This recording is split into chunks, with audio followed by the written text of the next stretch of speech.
आज हम लोग chapter number 5 that is application of percentage का वर्कशीट 1 स्टार्ट करेंगे। First question, a property dealer charges 2% commission from a buyer और seller of property if mister Ramlal paid ₹20,000 as a commission for purchasing a flat, what was the value of the flat. So first question में बताया जा रहा है कि एक property dealer है जो कि 2% कमीशन चार्ज करता है on buying and selling of property. तो मिस्टर रामलाल ने 20,000 कमीशन पे किया है फ्लैट परचेज करते वक्त।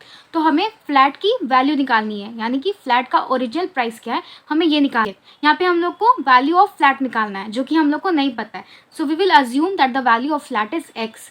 सो we will write let the price of flat be rupees X. Okay, तो यहाँ पे हमने एक्स रुपीज मान लिया है and rate of commission is given to us.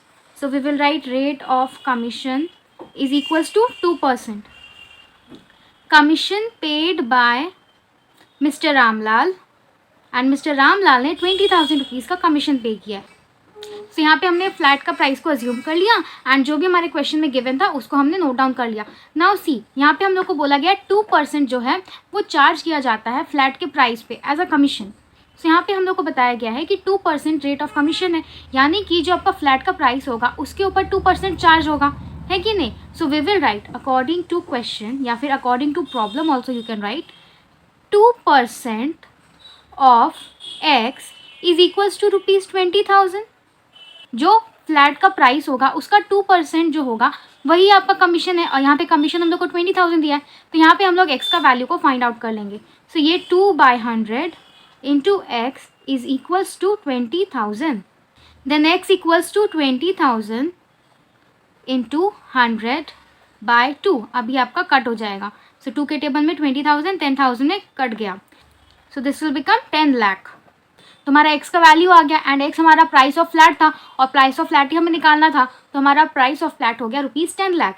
And ये वर्ड प्रॉब्लम रिलेटेड क्वेश्चन है, इसलिए यहाँ पे आंसर स्टेटमेंट लिखना बहुत नेसेसरी है।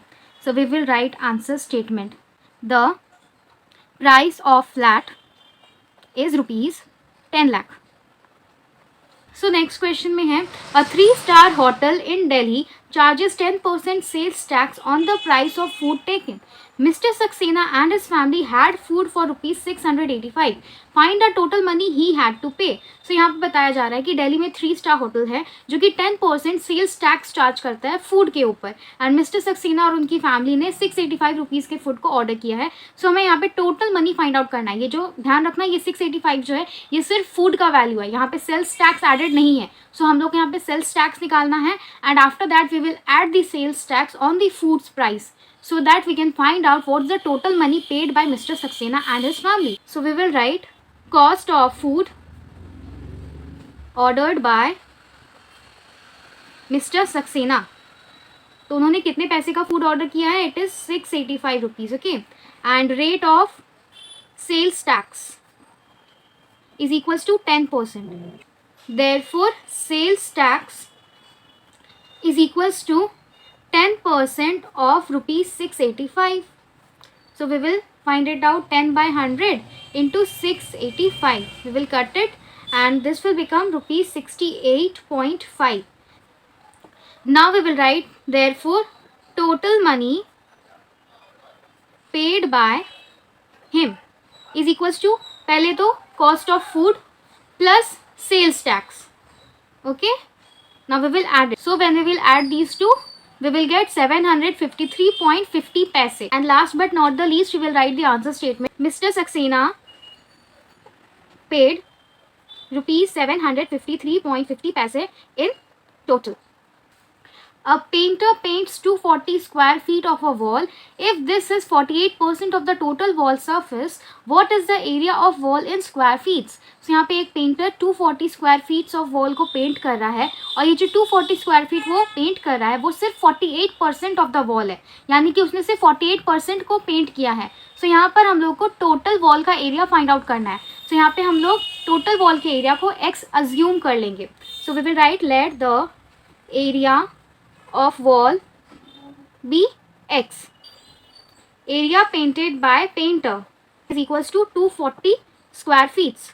Okay, and percentage of area painted is equals to 48%. Okay, सो 48% को पेंट किया गया है जो कि इतना है। सो यहाँ पे देखो 48% of total area is equals to this much, तो ऐसे हमारा एक इक्वेशन बन जाएगा। So again we will write according to question और according to problem as you wish. 48% of total wall area यानी कि x is equals to 240 and here we will solve it out for x. 48 by 100 into x equals to 240. Then x is equals to 240 into 100 by 48. Then 24 के table में 10 jar में and 24 के table में 2 jar में and then 2 5 jar. So this will become 500 square feet.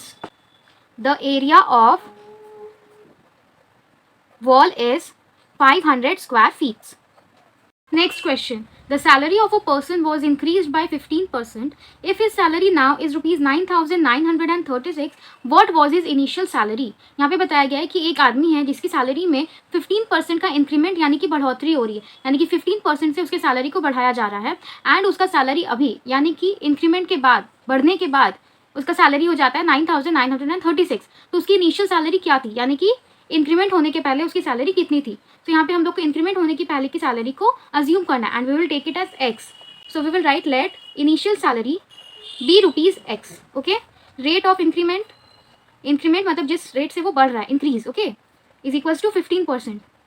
Salary of the person now is equals to rupees 9,936. अगर उसका salary x था सो उसमें 15% इंक्रीज हुआ है. So let's find out the increment first.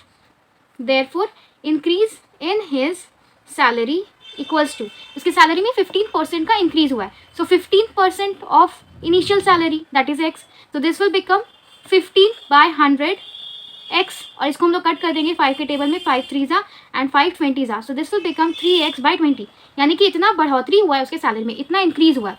Now we will frame an equation. Okay, according to question पहले उसकी salary x थी, उसमें उसके सैलरी में इंक्रीमेंट हुआ है 3x बाई 20 का. सो ये उसका सैलरी इंक्रीज हो गया. तो अब उसका सैलरी कितना बन गया, 9,936.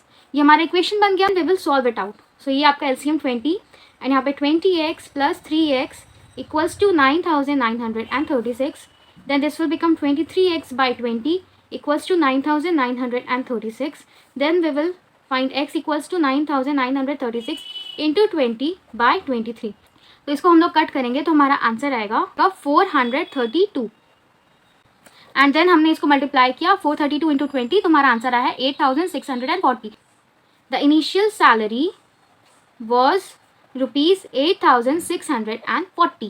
In a co-educational school, 45% of the total students are girls. If there are 440 boys in the school, find the number of girls in the school. यहाँ पे एक स्कूल है जो कि कोएड है. कोएड स्कूल इसका मतलब जहाँ पे गर्ल्स एंड बॉयज़ एक साथ पढ़ाई करते हैं. सो 45% जो स्कूल के बच्चे हैं वो सारी गर्ल्स हैं एंड बाकी के सारे बॉयज़ का नंबर आपको 440 दिया है. सो आपको यहाँ पे पता लगाना है कि स्कूल में कितनी गर्ल्स हैं. यहाँ पे हम लोग स्कूल का टोटल स्ट्रेंथ को x अज्यूम कर लेंगे. Okay, let the total students in the school be x. Percentage of girls equals to 45%. तो परसेंटेज ऑफ बॉयज़ क्या होगा, कोई भी चीज़ का अगर आप परसेंट लोगे तो स्कूल में तो 100% स्ट्रेंथ है, उसमें से अगर 45% अगर गर्ल्स हो गई तो बाकी के सारे तो आपके बॉयज़ होंगे. So we will subtracted 100 minus 45%. So this will become 55% and number of boys is given to us. So we will write number of boys is equals to 440. Now according to question we'll frame a equation of 55% of all the students equals to 440. that is boys का number. boys का percentage को हमने total strength से multiply किया है तो हमें number of boys मिल जाते हैं. and then we will find it out. 55 by 100 into x is equals to 440 and then x is equals to 440 into 100 by 55. we will cut it off. okay, 11 5 जा 11 40 जा and 5 के table में 8 जा. तो यहाँ पे टोटल स्ट्रेंथ क्या आ गया, 8 इंटू 100 दैट इज 800. ओके, अब हम लोग को गर्ल्स का नंबर को निकालना है. So what we will do, therefore number of girls in the school is equals to 45% of total strength, यानी कि 45 बाय 100 इंटू 800. सो यहाँ पे ये 0 0 कट हो गया and then 45 into 8 that is 360. सो यहाँ पे हमारा गर्ल्स का नंबर आ गया and then we will write therefore there are 360 girls in the school. So we are solving till question number 5 in this video, and in the very next video we will start from the question number 6 to 9. Okay, so I hope the video was helpful to you, and if it was, please hit the like button and share and subscribe to the channel. Thank you.